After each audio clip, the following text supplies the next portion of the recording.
chatting with Cameron in Kentucky. Hey, Cameron, welcome to the Dave Ramsey Show. Hey, how you doing today, Dave and John? Great, man. All right. What's up, Cameron? How can we help? Hey, thanks for taking my call. So yesterday was actually my wife and I. It was our third anniversary. And so things played out the way we planned 2 years ago when I spoke to you, Dave. We would have been out of baby step 2 by now. So we've been doing a lot of prayer and thinking over the past year or two about what biblical marriage looks like for our family. And even before we were married, she wanted to be a stay-at-home wife and mom, which I supported, but, I kind of wanted us to be out of debt first. Well, we're still in baby step 2, but we're closer, to being out of debt than when we started. But it's kind of come at some expense of mental and emotional health struggles with my wife and I and our marriage. And we're both to the point where we're not wanting to sacrifice those parts of her and our marriage because it's just so important. So, if I could hear you guys' thoughts on that, she's a talented woman.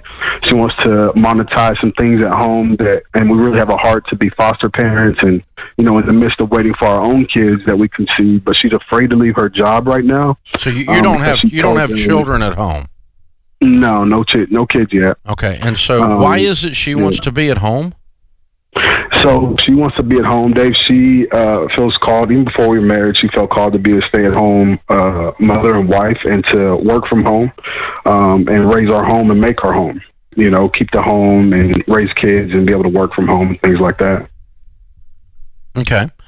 I completely get that if there's kids there. I get it a little less when they're not, just to be very blunt. And I'm not saying that somehow I'm not discounting the thing. I'm just saying I don't get it as well. So what does she make? So that's the thing. Her income has fluctuated throughout our marriage. It started at like 32, then she dropped down to part-time and was only bringing home maybe $400 or $500 a month. Now she's up at 39.40. Okay, so she's making $40,000, and what do you make? Yeah, I make 45. Okay, so you're gonna cut your household income in half for her to be at home. Yes.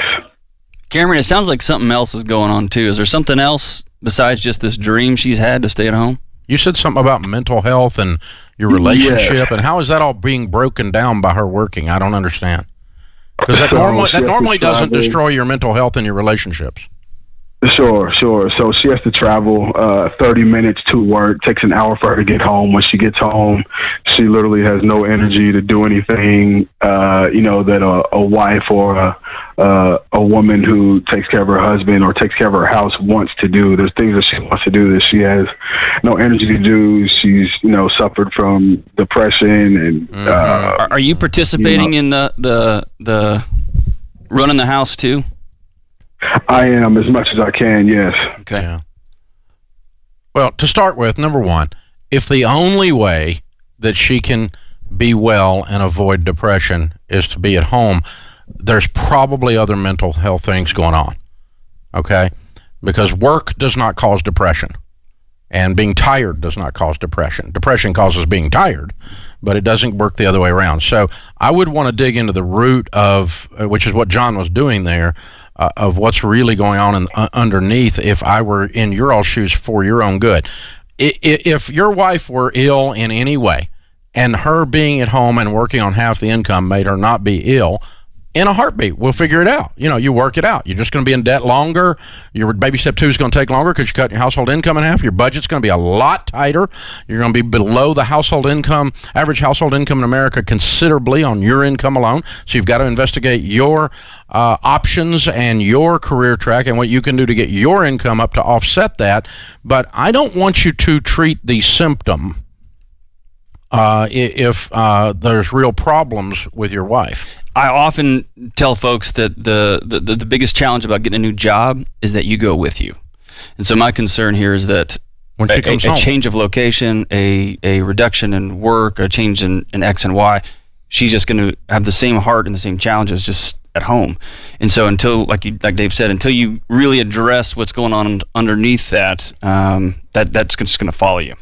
And John, I don't want to play pop psychologist because that's really dangerous, but the stuff that I've read indicates, and I don't know if it would apply there or not, but just as a general statement, that that inactivity It's like gasoline on a fire. It hurts depression. It doesn't help it. That's right. Activity helps it. Right. Even exercise, because it releases proteins, endorphins, and adrenaline in your body and so forth. What helps you fight it. That's right. And when you're working with patients with true clinical depression, it's little wins, right? They'll say, I want you today to get up and take a shower and then go back. You can go back to bed. And then tomorrow I want you. So, yeah, it's always moving towards achieving goals, solving problems, and being active, and really to not put too fine a point on it, to work. Yeah. Patsy Claremont does that in her talk on fear. She was agoraphobic and was homebound by the fear. And so you open the door. Bedbound. There you go. And she said, I was laying in my bed praying, and I said, God, what do I need to do? What do I need to do? I'm tired of this. And God told her, she said, real clearly in my head, I heard from God, make your bed. And then she realized, that means I have to get out of it.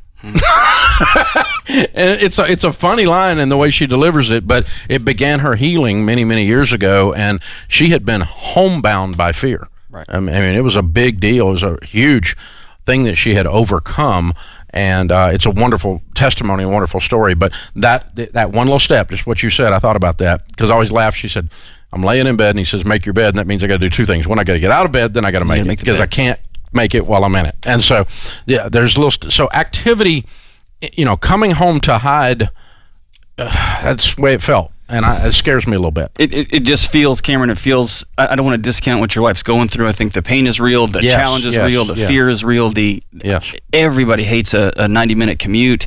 So that's all real. The other side of it is you always want to be running towards something and working towards something, not running away from something. And stopping work to help with your mental health issues, I've never seen or heard of that being effective, unless she's in an abusive situation or can shift and pivot to something else. Yeah, something to look at.